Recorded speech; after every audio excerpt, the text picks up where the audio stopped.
दोस्तों S C Verma का solution second के लिए क्वेश्चन नंबर 2 जो है फिजिक्स एंड मेजरमेंट का, उसको लेकर के हम फिर सॉल्यूशन के लिए रेडी हैं। हम देखते हैं क्वेश्चन में दिया हुआ है let vector A and vector B B two vector of magnitude 10 unit.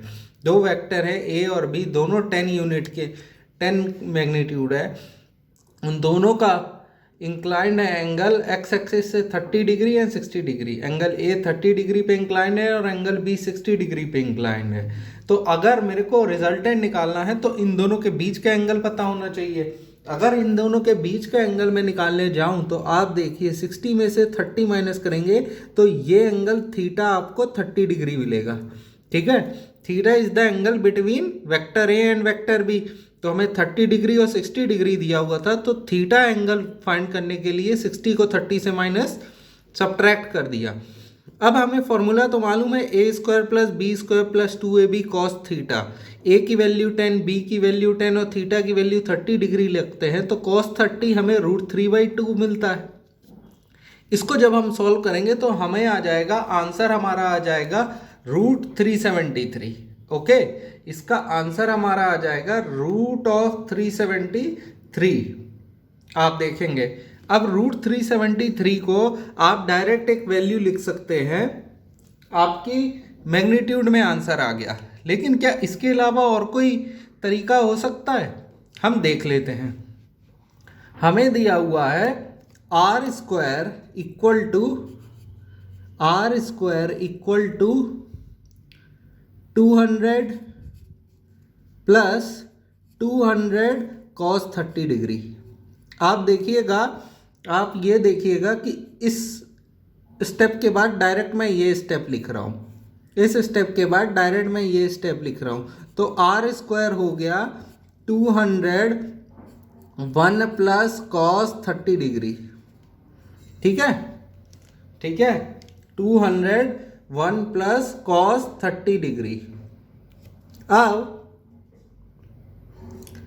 मैं लिख सकता हूं 1 plus cos 2 theta equal to 2 cos square theta. ठीक है, ट्रिग्नोमेट्रिक फॉर्मूला है, ट्रिग्नोमेट्रिक फॉर्मूला है। तो 1 प्लस कॉस 30 डिग्री की जगह आप लिख सकते हो यहाँ 2 थीटा, ये वैल्यू है 30 डिग्री की जगह आप लिख सकते हो 2 कॉस स्क्वायर 15 डिग्री। ठीक है, आप ये थीटा से कंफ्यूज नहीं हो जाए तो इसको मैं चेंज कर दे रहा हूँ एंगल θ1, और ये भी हो गया θ1। तो आप ऊपर देखिएगा 2θ1 आपको 30 डिग्री दिया हुआ था, तो θ1 आपका 15 डिग्री हो जाएगा।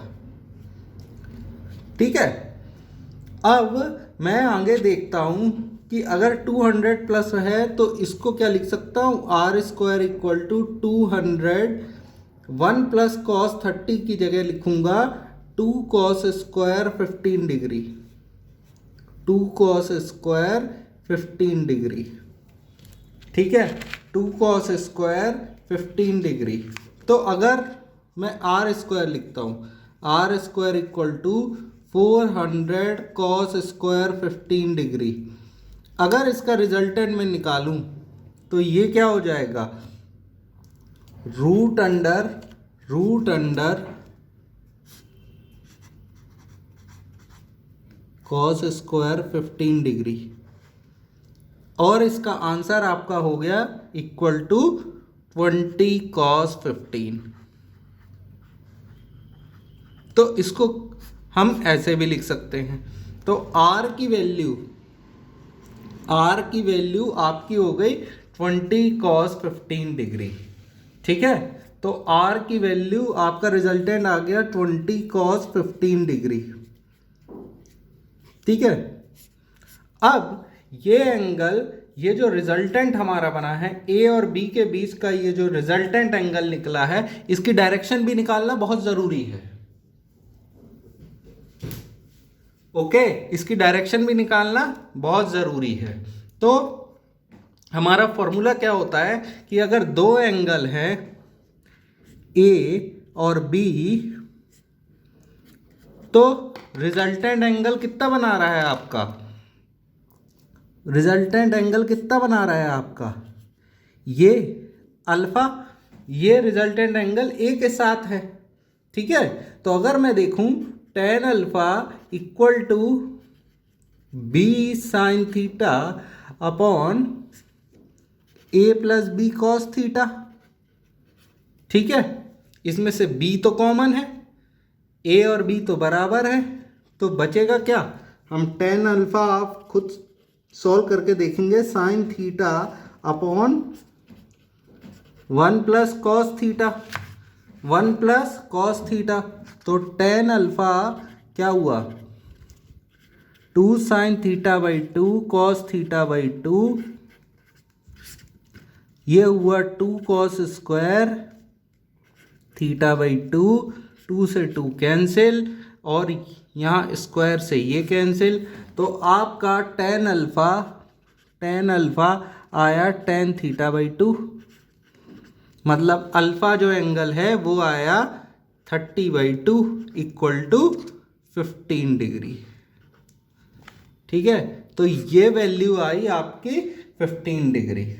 और अगर एक्स एक्सिस से वो एंगल देखें तो हमारा रिजल्टेंट इस तरीके से आएगा, ये मान लीजिए ये रहा आपका ए, ये रहा आपका बी, ये है ए, ये है बी, तो ये आपका एक्स एक्सिस है, तो दोनों के बीच का एंगल ये रिजल्टेंट है, ये 15 डिग्री है, ये 30 डिग्री है, तो रिजल्टेंट एंगल क्या हो गया आपका 30 + 15 equal to 45 degree with X axis, 45 degree with X axis. ठीक है, एक चीज़ और यहाँ मैंने एक चीज़, हो सकता है आप कंफ्यूजन में आ गए हो कि आप इसको क्या लिख सकते हो 1 प्लस, यहाँ पे एक चीज़ और मैं क्लियर कर दूँ, आप लिखते हो 1 प्लस, मैंने cos 2 थीटा 1 लिखाया था, 1 प्लस cos 2 थीटा का वैल्यू होती है 2 cos स्क्वायर थीटा, मगर यहाँ पे सिर्फ एंगल अगर जब थीटा ही है तो इसकी वैल्यू हो सकती है 2 cos स्क्वायर थीटा बाई 2। तो आपको दिया है 1 प्लस cos 30, तो 1 प्लस cos 30 की वैल्यू हो जाएगी 2 cos स्क्वायर 15 डिग्री, वही सेम वैल्यू हमारी यहाँ आई। ओके, तो आप चाहे इस मेथड से कीजिए चाहे इस मेथड से कीजिए, आंसर बराबर आएगा। ठीक है, तो इसके अगले आपको रिजल्टेंट वैल्यू भी मिल गई, रिजल्टेंट वैल्यू के साथ आपको एंगल भी मिल गया, अल्फा भी मिल गया, अल्फा की वैल्यू आपकी 15 डिग्री और रिजल्टेंट का जो एंगल है वो है 45 डिग्री विथ एक्स एक्सिस। ठीक है, इसी के साथ हमारा क्वेश्चन नंबर 2 खत्म होता है।